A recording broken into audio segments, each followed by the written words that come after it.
Welcome to 5 Minutes with Phil. I miss the days when I could mumble into a smart price microphone and be happy with the result. These days I'm acutely aware of any imperfection with my narration. The clicks from my sinuses, that gooey sound if I've recently eaten something, how re-recording a segment never sounds quite the same even though it really should be, and so on. And it turns out some of you are also acutely aware of these things. Especially those of you who are ramping the volume up to unsafe levels and pointing out the background traffic sounds or the tiniest changes in the amount of bass in my voice and so on. I don't do this myself anymore, my hearing comes first and foremost these days. I have CSGO's volume turned down low enough that I struggle to hear distant footsteps. Though my hearing is probably still being damaged by the abuse my teammates hurl at me for doing this. You see, recording audio is hard. Until I get my own place, I'm not going to have a soundproof, foam-padded room to do my recordings in. I'm in a large, open, echoey room in a 100-year-old house, and you can hear that in my recordings if you have it turned up loud enough. But there are ways of getting around this.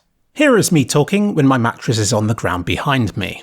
And here it is when my bed is resting on my chair and absorbing a lot of the echoes, which are bouncing about in my room. It's crazy that just having a door open or a curtain pulled can improve the audio quality so much. You don't notice it until you do, and then you can't stop noticing. The other problem I have is where my mouth should be relative to the microphone. Too far away and it will sound excessively echoey, but too close and it can be too clicky and slurpy. It's a fine balance. If I'm up too high or down too low, then the sound of my voice can shift significantly, which is why re-recording segments of my video never sounds quite the same as it did before. I try not to care, I just go ahead and re-record bits and try to blend them in with the rest as best as I can. But you can notice these transitions. Some videos require significant rewrites, and I can end up with a dozen different recordings, at which point I begin wondering if I should just re-record the whole thing again in one go. But by that point the video is almost finalised, and if the timing's changed then I'll have to redo all the video placements in the timeline as well, and I just can't be bothered with that. I compress my audio. The loud bits are a lot louder than the quiet bits, but compressing them makes everything more similar in volume, which I think is better for your ears because you can hear the whole thing at a lower peak volume. The opposite of this approach would be like those movies where the action scenes are deafening and then people whisper the rest of the time. I hate that stuff, and while it's frowned upon to compress the volume in music, I still think it's better than the alternative. I won't talk any more about this here because less than a year ago I made a whole video crying about the difficulties of auto-ducking in music volume. It's a great video, even if it isn't quite 5 minutes long. Check it out in the cards feature just here. So for the remainder of this video, I'll instead move back to the weird sounds I make while talking. I'll go and eat some food, and then I'll come back and finish the rest of this script. BRB. There we go. Just had some crisps. For science.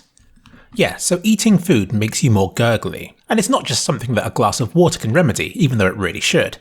Nasal clicks are another thing that terrorise me from time to time. You can hear it here. Try it for yourself by blocking off your nasal passage with your tongue and then by unblocking it again. You hear that? Disgusting. Once you hear this stuff, you can't unhear it and it will torment you forevermore. I can eliminate these by silencing the audio immediately after I finish talking, though I find absolute silence can be more jarring than the sound of me breathing in, readying myself for speech. I end up putting sentences a lot closer together in the timeline to compensate for this, which is another thing that once you notice, you'll never be able to unnotice again. I'm sorry. I used to be very self-conscious about my voice. Apparently I said tractor at a very early age and then went silent again for a while. When I was 5 I needed speech therapy sessions. In these I remember at one point they told me to put my tongue to the top of my mouth to make certain sounds and I was like, wow, that was easy. How the hell did I never figure that out before? But they were never able to get my R's right, and I remember them telling my parents that it would be something I'd pick up over time. As a 5-year-old I thought that was a right cop-out. And I still think my R's sound too worry for their own good. Luckily, the rolling R is a dying breed in England. I'm sure everybody will spam a Tom Scott video about it right here, but I'm serious here. I don't think I do R's. I just do a W with an added R. And a nasal click. And then, to add further insult to injury, my voice didn't break until after the bullies' voices broke, so I spent a good period of time in school being bullied about my voice. Perfect thing to bully somebody about because there's absolutely nothing they can do about it. Though I think the most hurtful moment was when somebody unintentionally pwned me when I answered the phone and they asked me if my mummy was there. Ouch. And yet, despite all this, I don't mind my voice at all now. I probably dislike hearing my own voice less than most people do with their own voices. Which is just as well, since I spend so much of my time listening to it. I do appreciate it when people point out bad habits I have with my speech, since I think that's better than the alternative of everybody hearing something wrong with how I'm saying something but not informing me about it. Although that, unlike my voice, does still pain me to hear.